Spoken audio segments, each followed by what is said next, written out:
play with. Looks like she did a good job with that whip. Majority of it. Okay. Okay. Now, this particular question I'm going to ask is, can you tell me some of your fondest memories about the city of East Cleveland? It would have to be summer times. Summertime? And what was special about the summertime? Everybody's happier when there's more sun. Okay. Business is more alive because of we're just like particles. The increase the heat, and then we start bouncing more and more and rapidly off of each other. So summer times, everybody's happier. There's more static on the walking around outside. Everybody's more active. Everybody's riding their bikes and all that other stuff. It just, summertime for me has always been a great fun memory every year in the city of East Cleveland. Okay, great. So you had an opportunity to ride up and down the streets. Oh yeah. And any skateboarding? No. Okay. Now, can you tell me about, oh, well, I can take it back to your father. He had a business opportunity. Okay, when he received that business opportunity, and naturally he took it, and it worked out very well for him, was it something that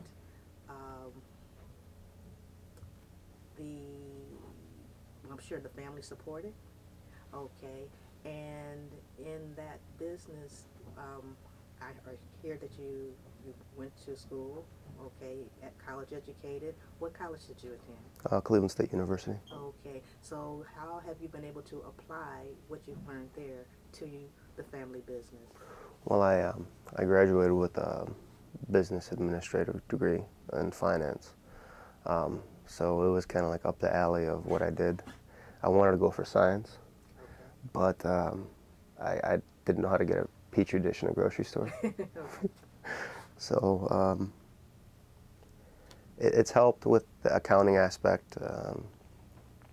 I tried continuing. I'm almost done with my master's. I just have to write a paper, and the paper I wanted to write was disapproved by 2 professors because I think, personally, every business model does not count when you put it necessarily with so many different factors. You know, every formula is only so long in between parentheses, where I think there's so many more factors in that formula when it comes to emotions, struggling, finances, and all that other stuff. It's just not simple, the speed of this over the effort of that. You know, everything's so much more complex than just the business model in a book. So I myself, you know, I couldn't just regurgitate something from a book just so that I can continue smiling.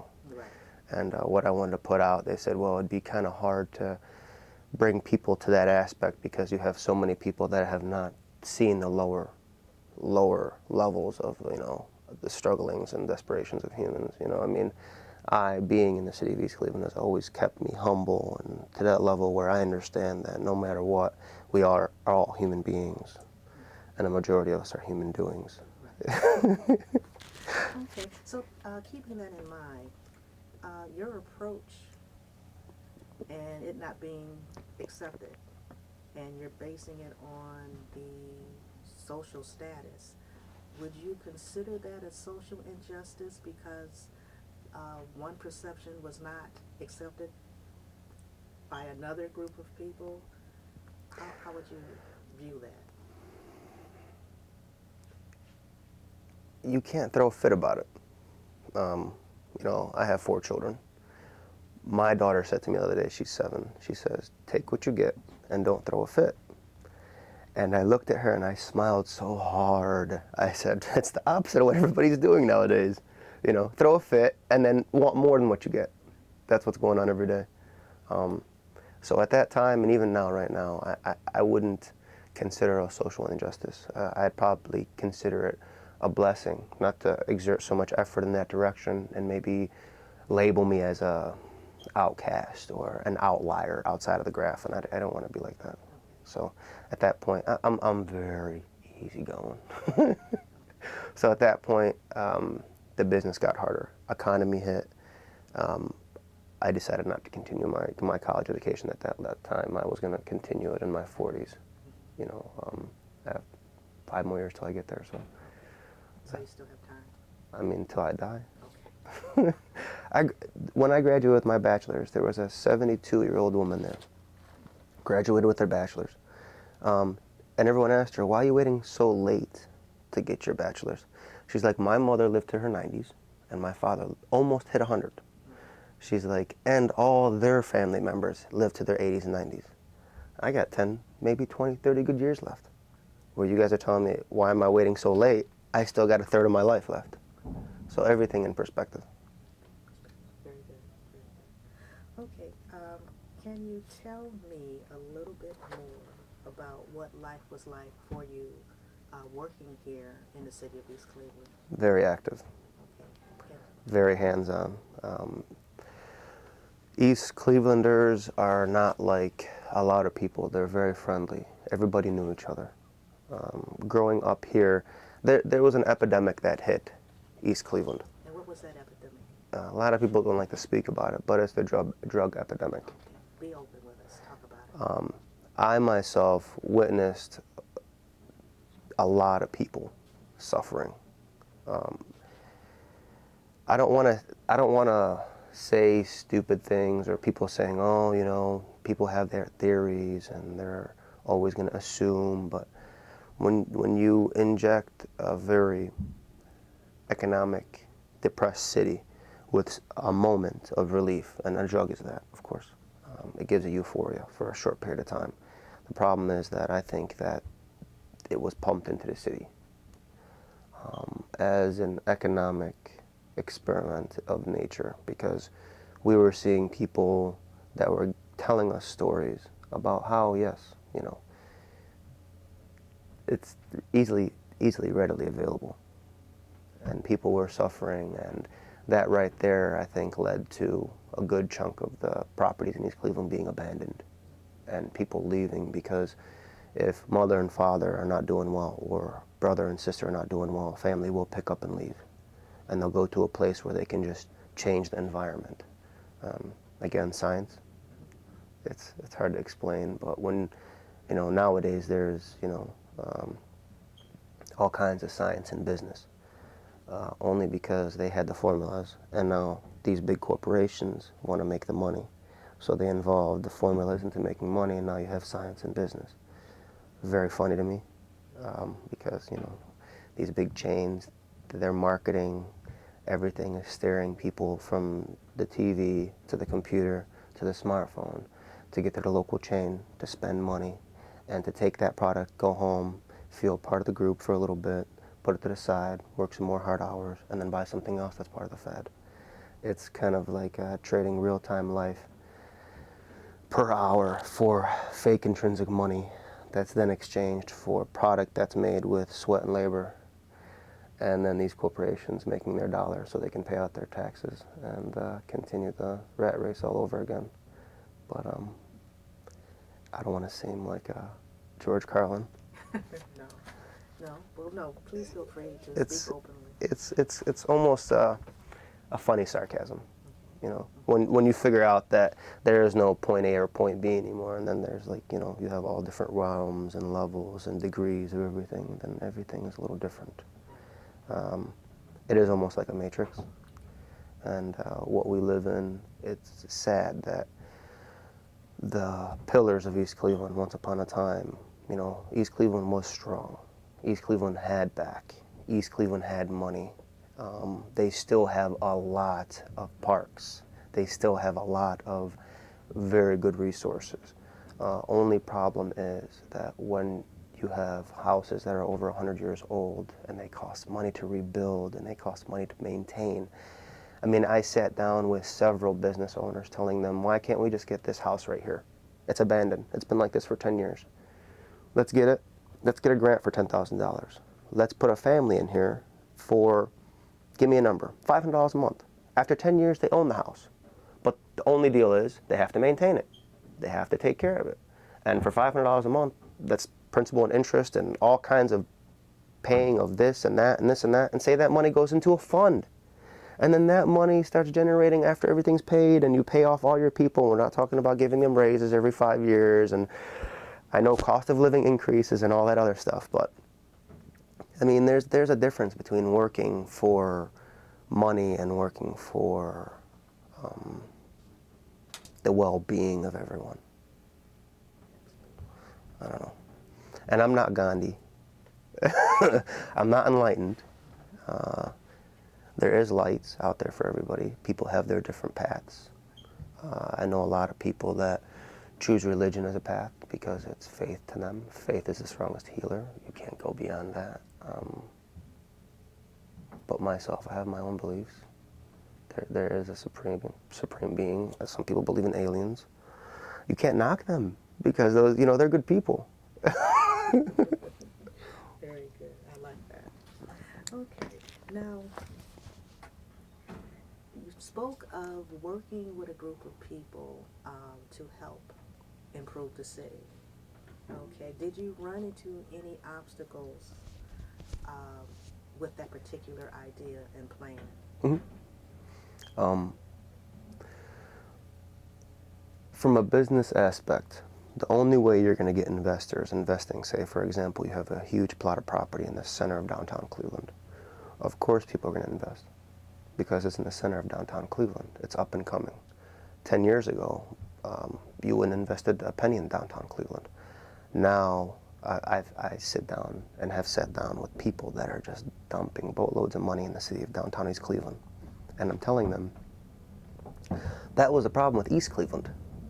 I've had investors come here and say, I would love to put money here, but the forecast is that it's really not, the city of East Cleveland is not going to come around to 2030. And I'd look at them and say, 2030? Are you crazy?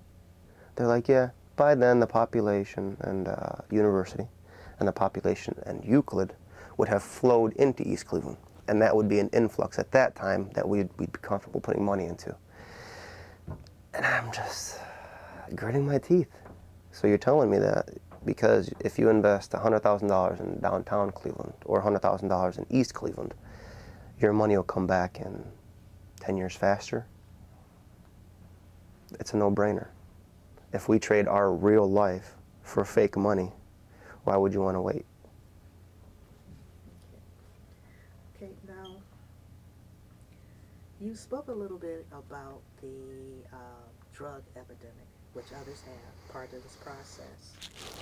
And were there other things you feel affected East Cleveland with some of the challenges that they have? They're really functioning on a prehistoric system. They're struggling. The city of East Cleveland is doing their best with what they have. And it's, you can only use so much crazy glue. You can only use so much duct tape. They don't have the funds to really function properly. I have ideas to relocate the entire city hall. But at this fiscal emergency that they're in right now, I don't think it's possible.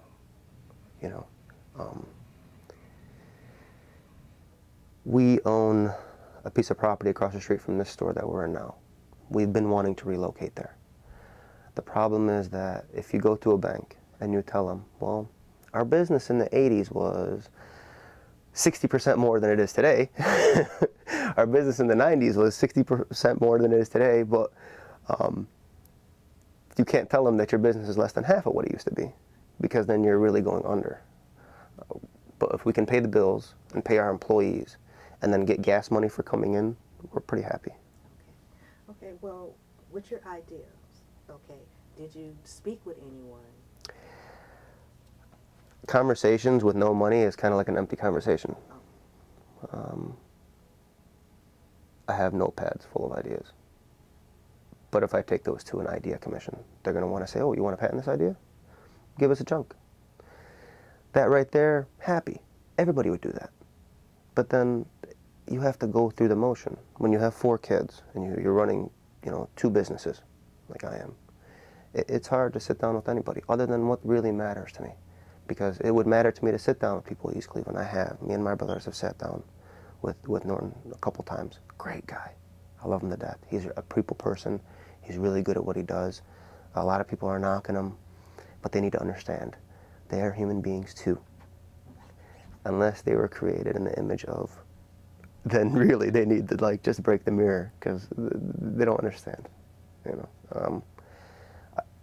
in the next 2 years, I will sit down with a lot of people because university is coming. University Circle is coming this way. They're running out of properties. They just put a solar field out. Who the heck puts a solar field out anymore? And they did it down the street. You know, that's right there. I Google searched, as soon as I seen that solar field, I Google searched how much a solar field makes, what it would cost, the kilowatt hours, and I'm telling myself, somebody's disconnecting themselves from the grid for some reason. Or they have this extra money to spend and put this here. Great idea, cheap land, cheap real estate, cheap everything. Why put it on top of a building? Just put it on top of a solar field behind the railroad tracks. Nobody even notices there. Put it behind a fence. Nobody will bother it. There's security and a main street on both sides. Somebody had a great idea. And you believe that that great idea is going to continue Mm-hmm. down Euclid Avenue to the city of East Cleveland? Because how can you not drive from there? You see all this life and vibration. You know, these people are bouncing off of each other like atoms, okay? And then you pass a bridge and a cemetery, and it's sad, but true. If we could just, you know, put a nice billboard in front of that cemetery and kind of close people's eyes off into the next, you know, after a rapid stop and all that, and then they'll start rolling into the city. But it's going to be slow, and there has to be funds available for people to invest in that. And if you can get a couple people to invest in those first 3 or 4 blocks and make it look pretty, then it'll just go outward. And that's what we're hoping within the next couple years. Great, great. Okay, now, one of the questions here is, how has race or racism impacted you personally? Well, if I can say a racial slur, I am an Arab. Mm-hmm. Yes. Every day I hear it.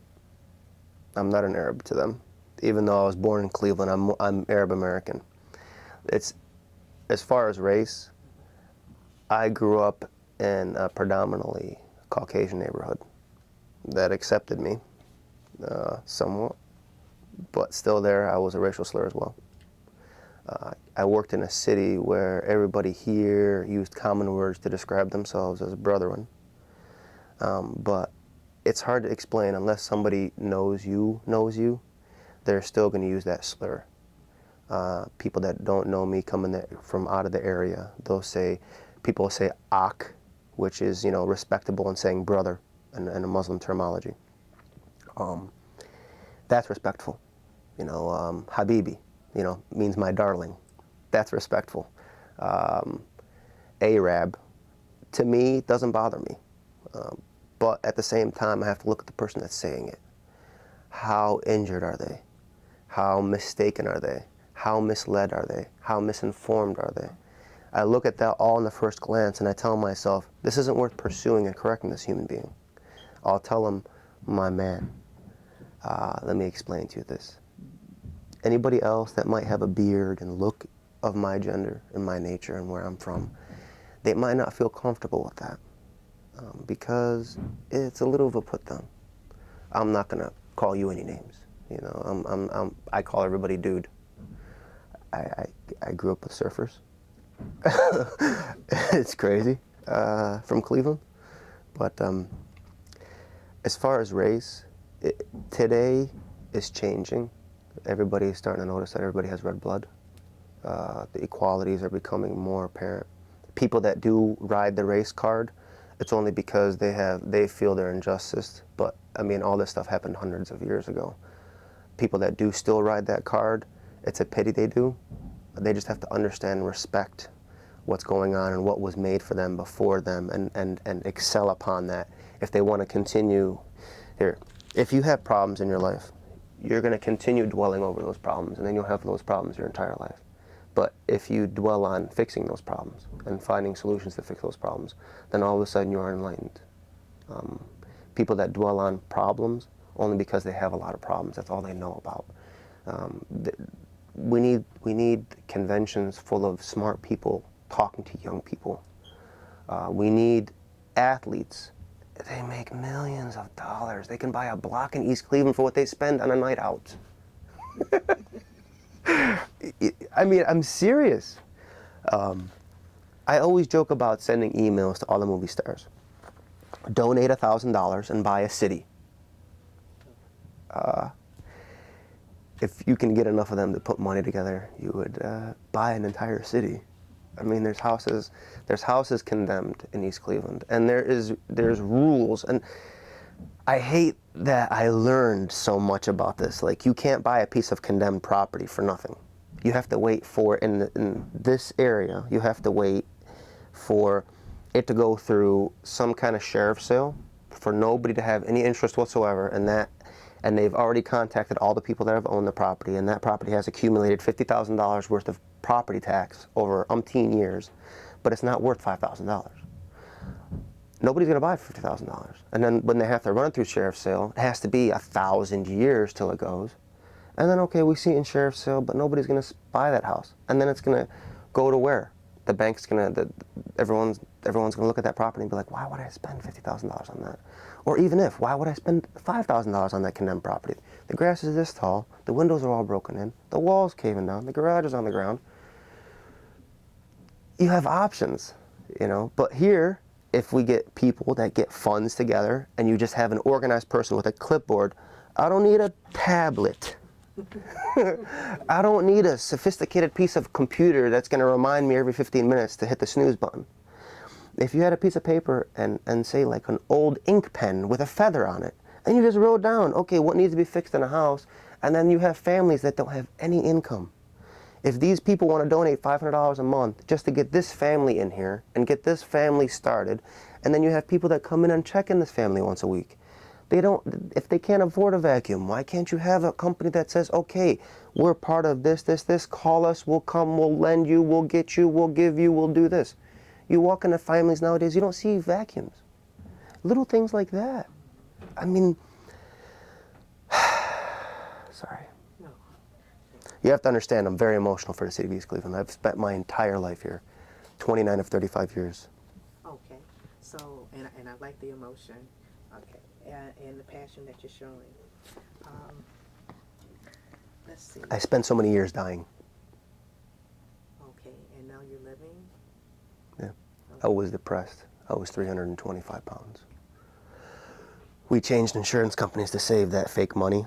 I met a doctor. He said, Abe, there's nothing wrong with you. I said, but I need my depression medicine refilled. He says, you're not depressed. You're frustrated. Quit smoking cigarettes, exercise, eat right, do what needs to be done so that you can live. And then as soon as I did all that, he introduced me to a lot of other methods in life, you know, as far as stretching and don't associate yourself to your body parts that are going bad. That's huge. Like when you tell people something's wrong with you, I want to introduce you to my bad foot.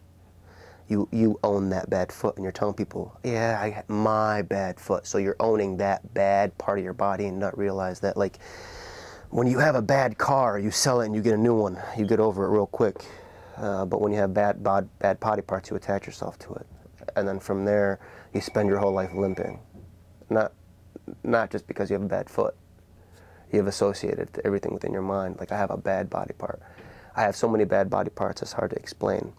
But I can't be mad because, you know, in that genetic gene pool, you know, if my dad left a good half on the bed, I'm still blessed to be here. You know, because you can't complain about the gene pool. Between diabetes, bad varicose veins. I mean, I wear compression socks. In the summertime, if you see me with shorts on, and people are laughing at me because I have these navy blue compression socks on and these dark black compression socks, and people are like, "What's wrong with this guy? You play soccer?" I wish. Okay. You know, bad shoulder. You know, 3 pinched nerves in my spine, 2 herniated discs.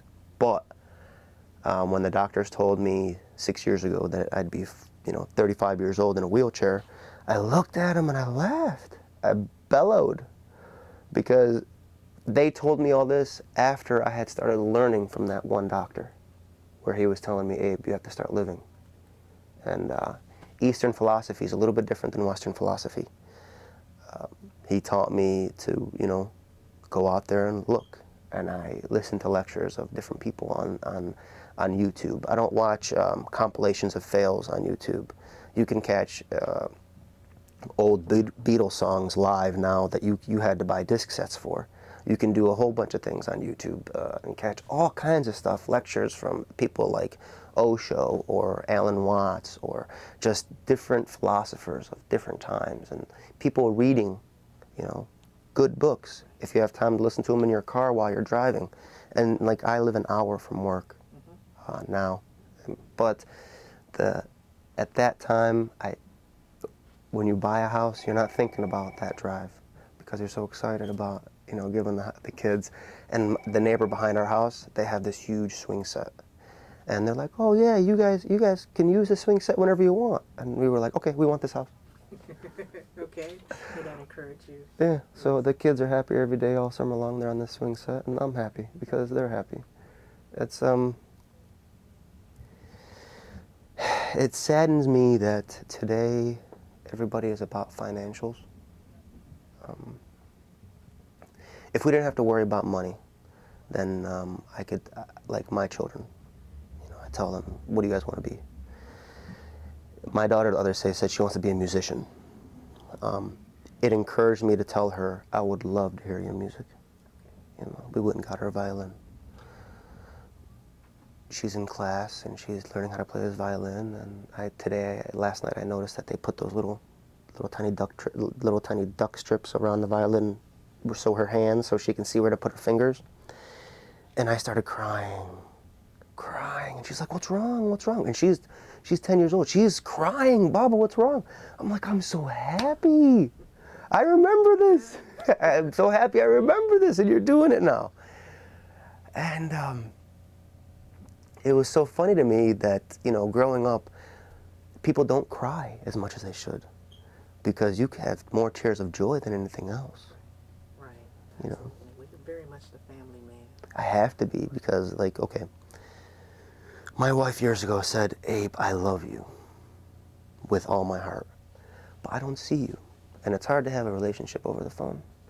And we tried downloading that whole phone video, talking to each other, but like, how am I going to be at work? She's looking at me. She sees the office behind me, or the register.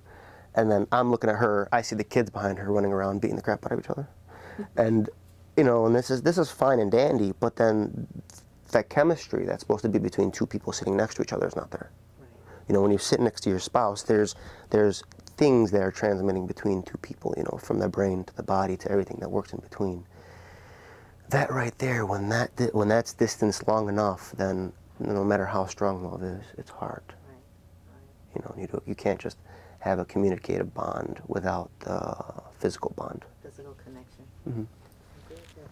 Now, getting back to inequality and being a family man, how do you feel that it may affect you and your children in the future?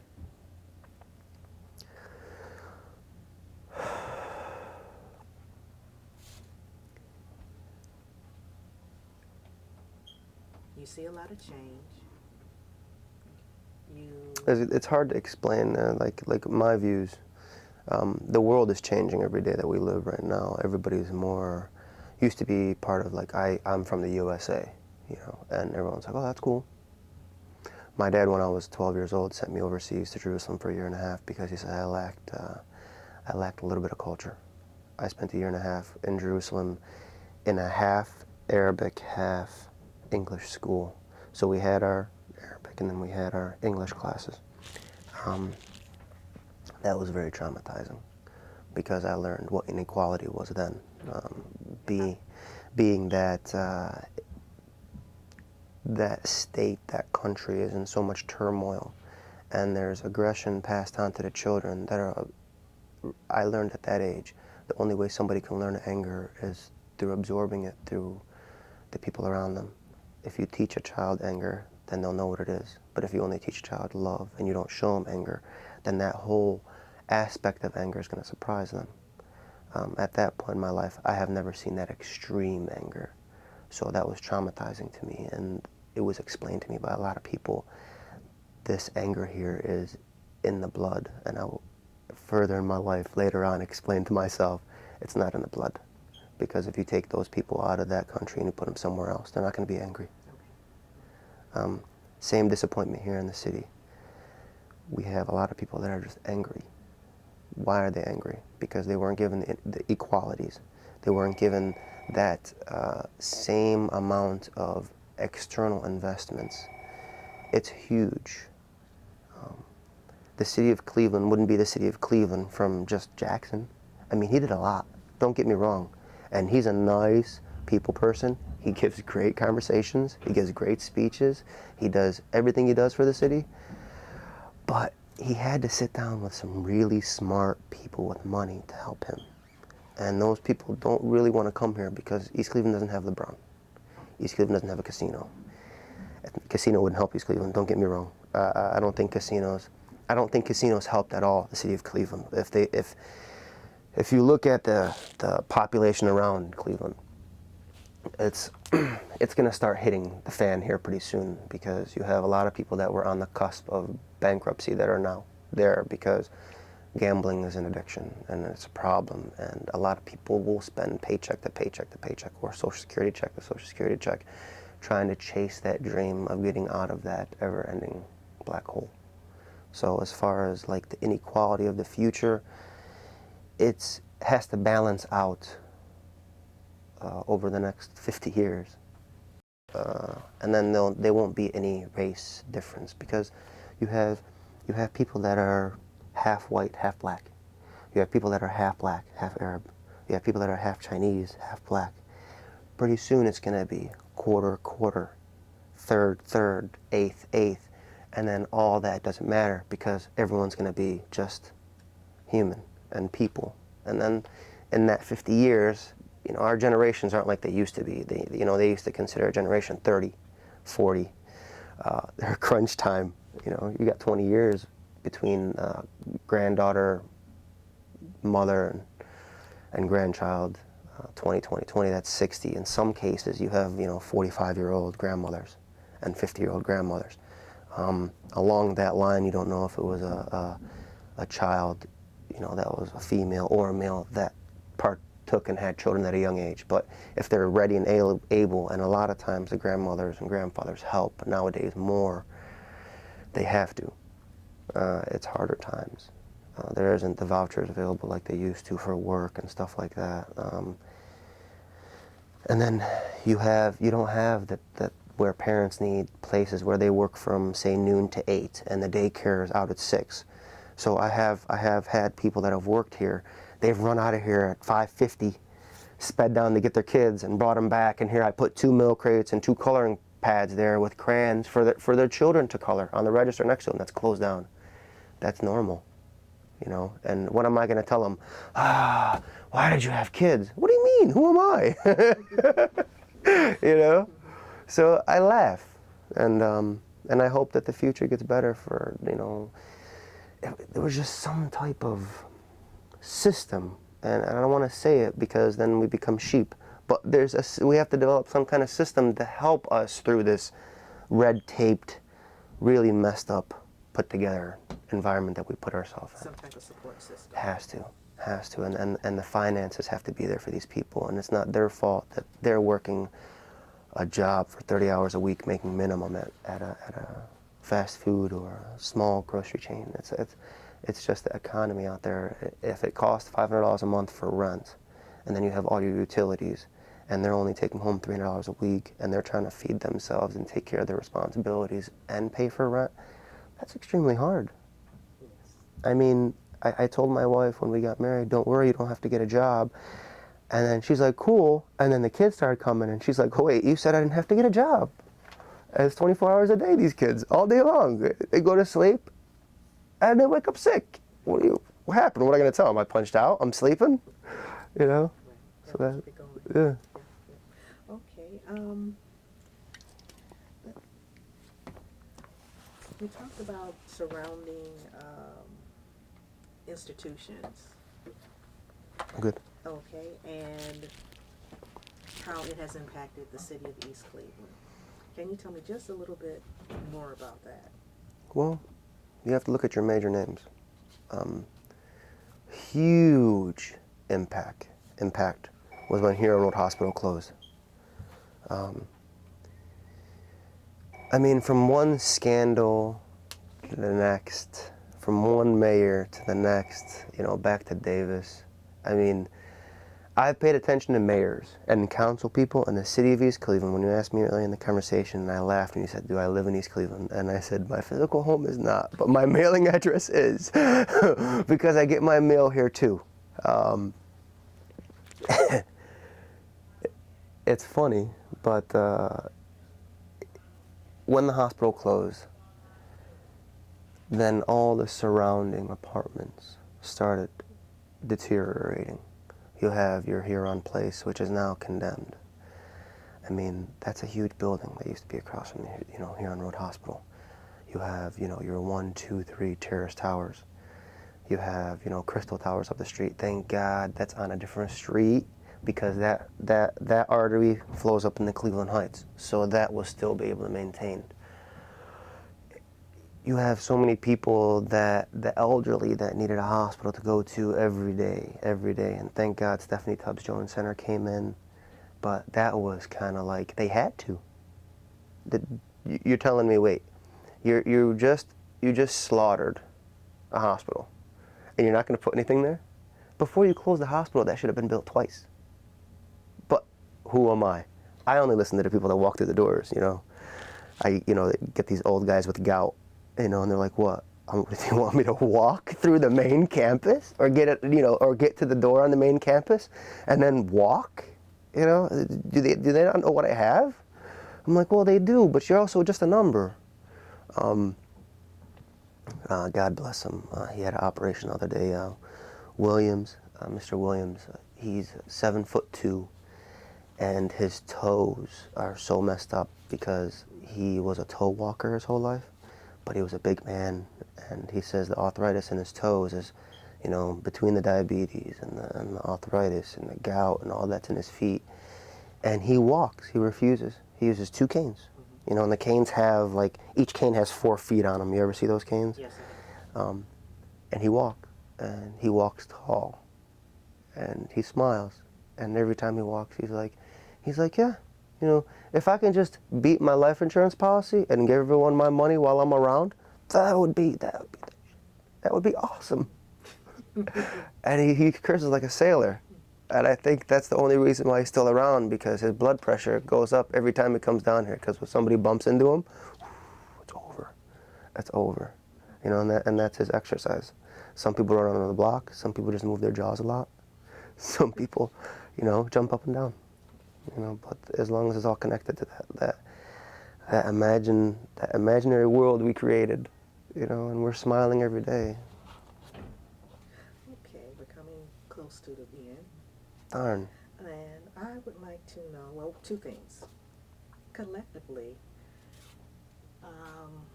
and you may have touched on it already, what is one thing that you can remember that the community of East Cleveland fought about to maintain? The hospital was a big one.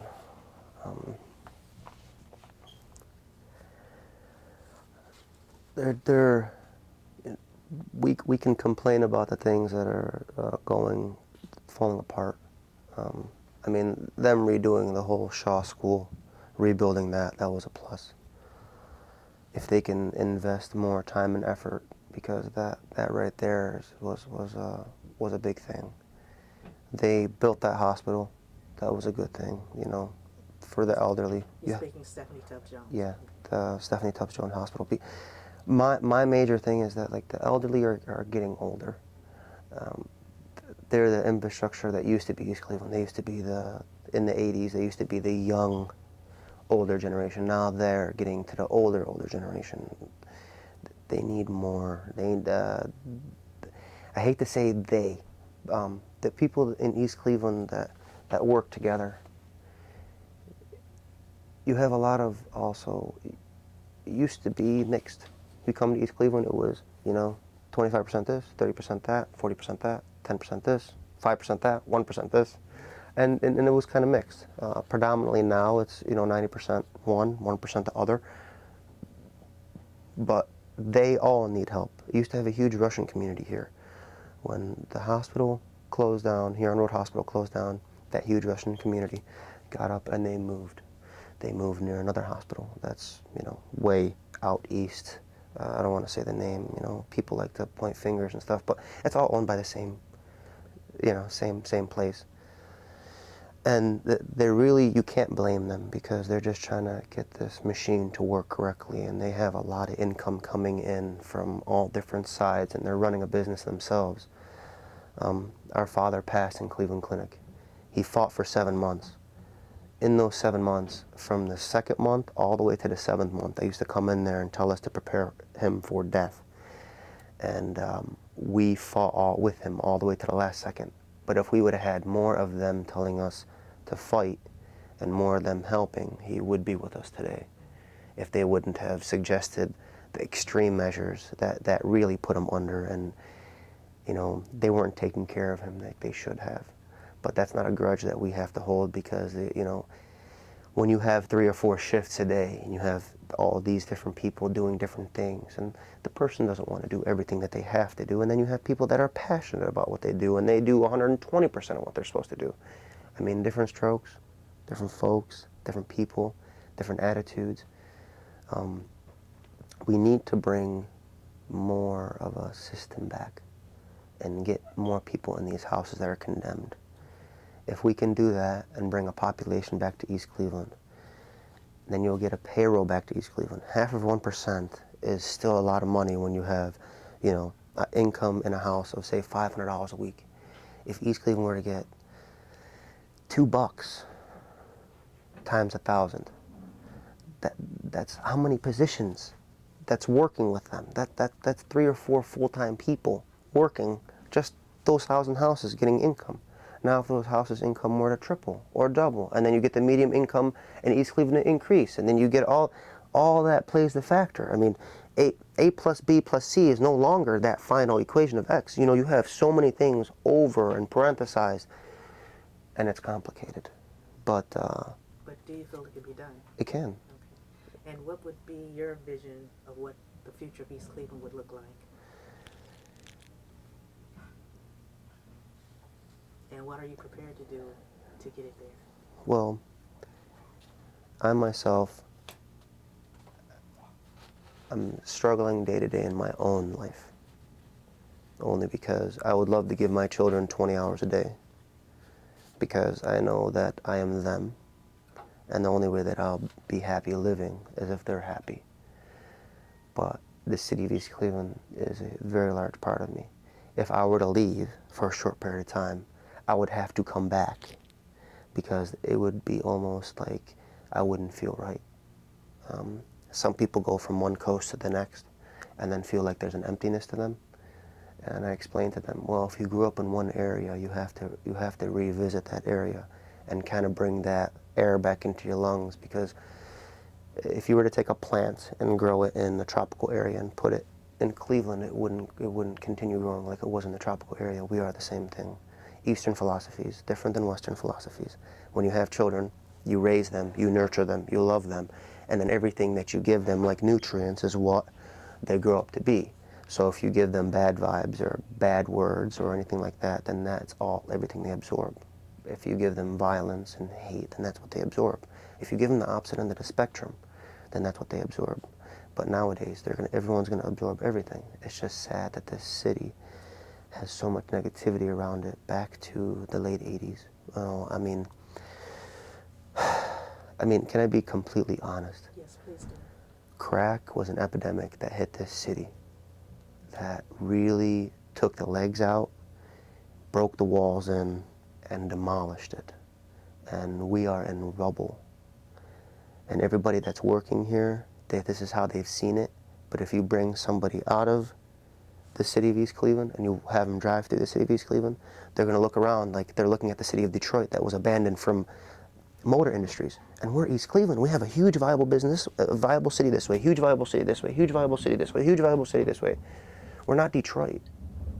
You know, it's a small city that used to have a population of 47,000 in the mid-'80s that has a population of less than 15,000 now. These are demographics, people. These are not like, these are not just words we're spitting out. You drive up and down the streets, every two houses or every 3 houses is abandoned. And if you go on streets that do have houses, you know, closer to university, that have 5 houses, 1 abandoned, 5 good houses, 1 abandoned, and then you travel to East Cleveland on the other side of Hayden, where you have 15, 20 abandoned houses, 1 house. Now, why is that 1 house there? Because she's been there for 40 years. So what would you like to see, the future? Using your Eastern philosophy and your positive attitude. It's not a war on drugs, because people are suffering. You have to give support. Don't attack the drug. The drug's going to be there. People are going to find it. You know, like when I explained to my father when I came back from Jerusalem when I was 13. And I told my father, you were right. If you're looking for bad, you'll find bad. If you're looking for good, you'll find good. Because I used to ask him, how do I avoid bad? He's like, it's not about avoiding the bad. You just know not to pay attention too much to it. Because if you pay attention too much to it, then it starts becoming interesting. Words can't explain, you know. A lot of my consumers, they smoke 99-cent Swisher Sweets. They smoke Black and Milds. People frown on Black and Milds. I quit smoking cigarettes in December. I smoked for 20 years. I inhaled 2 packs of Marlboros a day, faithfully. Yes, and I loved smoking cigarettes. I can say it, loved with a passion.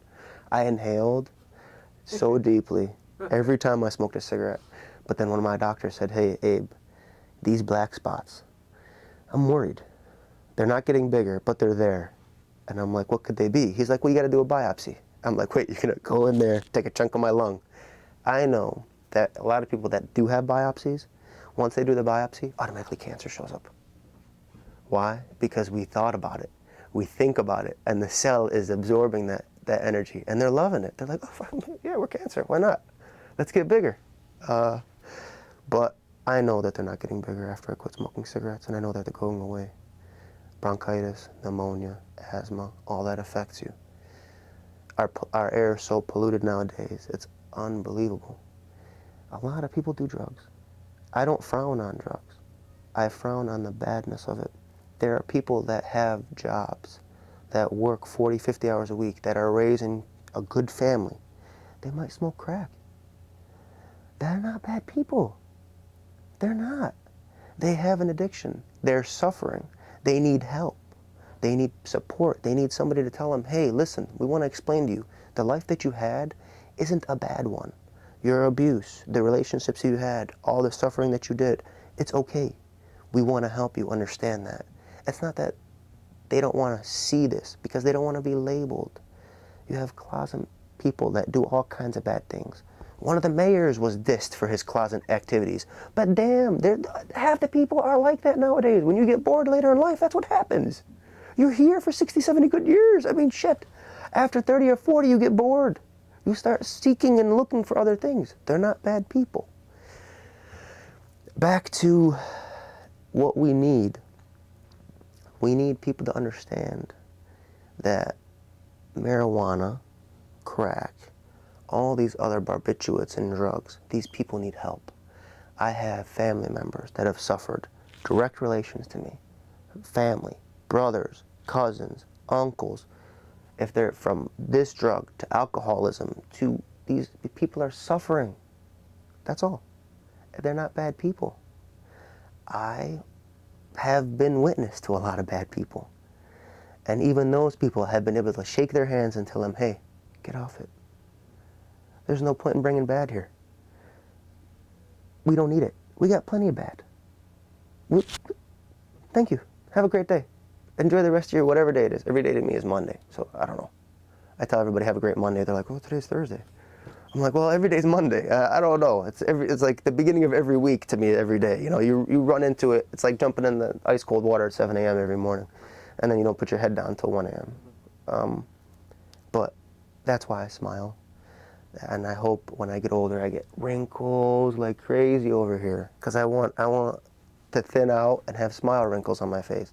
And I want to get tans, and I want those little white lines in between them. You know, I want to age gracefully. But all that while explaining to people, just be normal, just be human, and look at what you need. And you see this as a part of healing East Cleveland and helping the city? 100%. 100%. They need to get themselves out of that condemned building that they're in now. They might not look at it as condemned because they're always 24 hours construction over there. If you're every year working on something or fixing something or repairing something or don't have AC or don't have heat or doing something, then there's a major problem. People need to invest in the city. And don't look at the people that live here because we are all struggling. The reason why we're still here is because we couldn't leave. A lot of people that left because they couldn't afford to repair what was completely damaged. Their houses were condemned. They were able to take their $500 that they were coming in monthly for their rent or their income to maintain their home, and they got up and they left because there was too much going on in that location. A lot of people stayed here because they have nowhere else to go. And a lot of people stayed here because this is their love. This is their city. This is it. You have people that wear shirts. We are East Cleveland. You know, I laugh at those people. I said, man, you're not East Cleveland. You're not East Cleveland. You're Cleveland Heights. And they're like, that doesn't make sense. I'm like, and why are you wearing a shirt that says we are East Cleveland? Who is East Cleveland? East Cleveland is in desperate need of love. TLC. And I hate to say it, but fake intrinsic money that's gonna, have a good street sweeper, that's gonna hire a crew of people that walk up and down Euclid Avenue and up and down the streets, not just weeding, but filling those holes with, some kind of sealant so they don't come back. You have people that volunteer, that mow their neighbor's lawn. You have people that drive around and pick up trucks with huge lawn mowers for the city of East Cleveland. Then you have privatized lawnmowers, that people that invoice East Cleveland, $10 a lot, $15 a lot, $20 a lot. That's their whole business. I know 20 people like that. They invoice the city of East Cleveland at the end of the year. If it's viable and they have pictures and documentation, they get a nice chunk check. They have to pay it because if they don't pay it, then, here you have a really condemned city. If they were to invest that money in other things, if there was just funds coming from outside, and I hate to say it, but you have money in people's accounts that are earning more interest than some people's payroll. You have viable people living in the city that are suffering and need help. And East Cleveland, if it were to have maybe 3 or 4 good large businesses coming to this area, it would be the support that it needs, as long as it doesn't cannibalize the small ma-and-pa locations. You have Silverman's on Hayden. He's been there for umpteen years. If you ever have a conversation with him, you would say, this guy's great. He's great. You go to Angela Mia's. He donates so much, and his pizzas have so much cheese on it. If you're lactose intolerant, don't eat Angela Mia's unless you have like one of those tablets ready for you, those lactose tablets after and before. But they have the best pizza in Cleveland, I think, originally from Cleveland. It's the best East Cleveland pizza there is. We can make a chart of what East Cleveland has and what East Cleveland needs. It needs population. It needs viable businesses. It needs an infrastructure. It needs a lot of things. And I don't think it needs to become part of Cleveland. I don't think it needs to become another district. Because if you go to those districts in Cleveland, they have their heritage. They have we're district umpteen of this, and we do this. Well, they do theirs a little different than that district. Well, they do theirs a little bit different than that district. They might all answer to the same bosses, but they're all different. I don't think East Cleveland can be that. It's been independent for so long, I think it would be almost like a black sheep. It would be rebellious, it would be caged off, and everybody would look at it as kind of like the loser district of Cleveland. I don't want East Cleveland to be labeled that.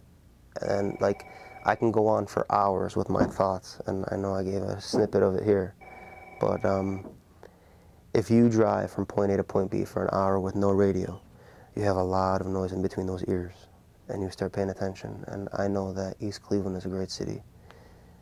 It once was, it still is. The people here are great people.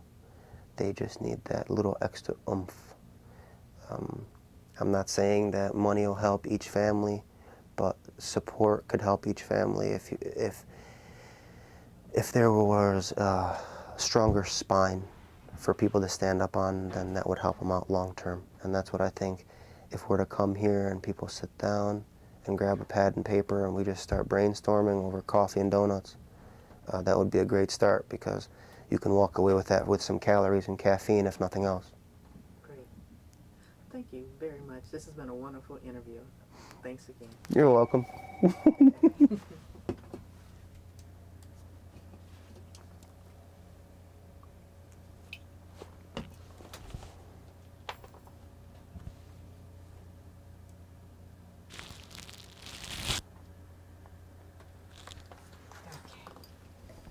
Thank you very much. You're welcome.